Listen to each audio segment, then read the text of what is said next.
Hey, itakuwaje? Hey, bwana nakwambia nyumbani kuna bamba, nyumbani kunashika vizuri sana eh? Nyumbani kuna bamba mbaya. Hivi sasa niko tu mashambani, niko Western eh? Niko Western nyumbani, najaribu kutembea kuona shamba inakaa namna gani eh? Kama hapa hivi sasa hii maji nafaa tutafute juu chini itoke, maana hii itaanza kuleta umbo kwa nyumba. So nitakuwa naishughulikia.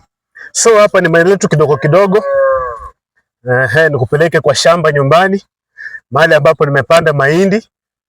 Alafu nimepanda mahindi na niko pia na tunda mato wangu hapa kidogo. Kama haka hivi nafaa nikatengeneze. Haka na kwa kasumbufu sana eh. Haka nikakusumbua sana.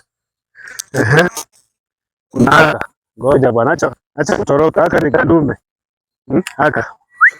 Haka ni kandume. Hakataki mchezo. Acha nitengeneze haka.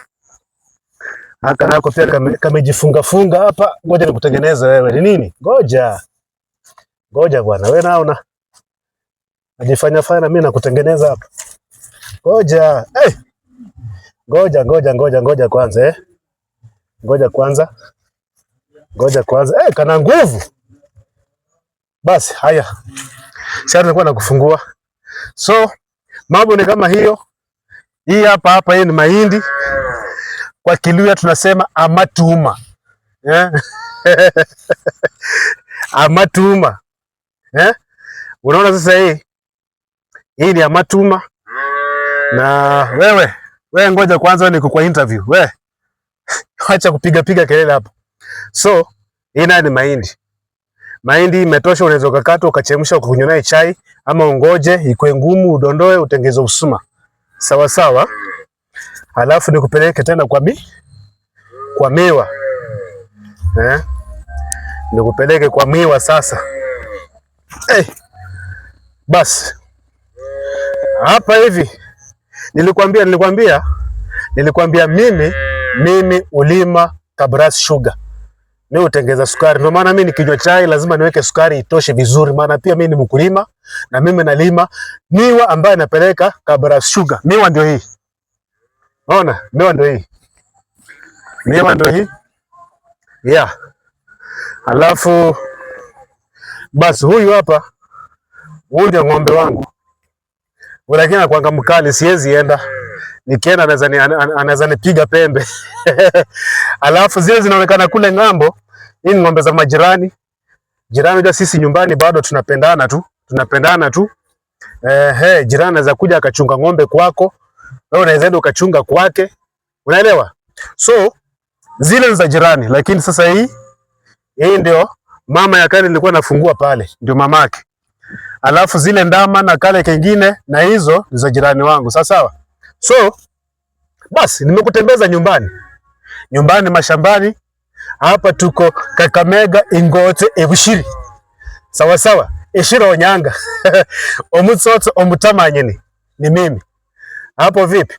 Hapo sawa, si ndio? Ama nikupeleke wapi pengine? Kamera unasemaje? Nirudi kwa mahindi. Hapa. Haya, hapa acha nikuje kwa mahindi. Yani hii 2026 hakuna njaa tutakuwa nayo, maana chakula kipo kwa wingi. Hapa ni mahindi. Alafu unaona vile amefanya vizuri mahindi. Ng'ombe na kamua. Alafu pale ukiangalia kule, by the way, nilikuwa nimesahau pia kuonyesha. Hapa kuna ndizi na kuna mihogo. Najua utaniuliza kwani nikienda nyumbani kutembea badala nivae gumboots, nivae nguo za kwenda kwa shamba. Nimeingia na suti kwa shamba, yeye sikujalishi. Wewe jua tu mimi nakuonyesha shamba, sawa. Hapa hivi, habari gani? Uko sawa? Basi natembeza watu kwa shamba kidogo. Aya.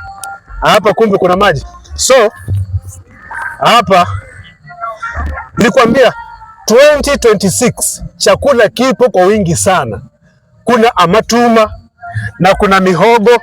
Hii ni mihogo. Alafu kuna ndizi, ukiona kama hapa hii tayari ni ndizi. Hii hapa.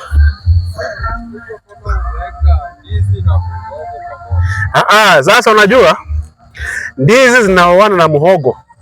Muhogo ikiendelea, ndizi nayo inabaki pale pale. Sasa hiyo usikujalishe. Wewe jua tu chakula kipo. Usitaki jua ati imepandwa na namna gani, mbona mihogo na ndizi iko pamoja. Wachana na hiyo, itakusumbua bure. Wewe jua tu chakula kipo. Hii ni ndizi. Lira mua. Unaiona hii? Lira mua ndio hiyo. 2026 chakula kipo. Alafu tena 2026 tumepanda ndoma. 2026 hakuna njaa kuuma mtu. Hapa tumepanda ndoma. Ndoma ndio hii. Imeanza kugrow tu pole. Yaani tukivuka mwaka mwezi kama wa 3 hivi zitakuwa ziko tayari. Sasa nakwambia 2026 chakula kipo kwa wingi. Sawa. Kwa vile hii shamba yako naona hapa kuna bado nafasi. Sijui kama naweza pata nafasi kwa vile kati. Sipendi kuwa njaa.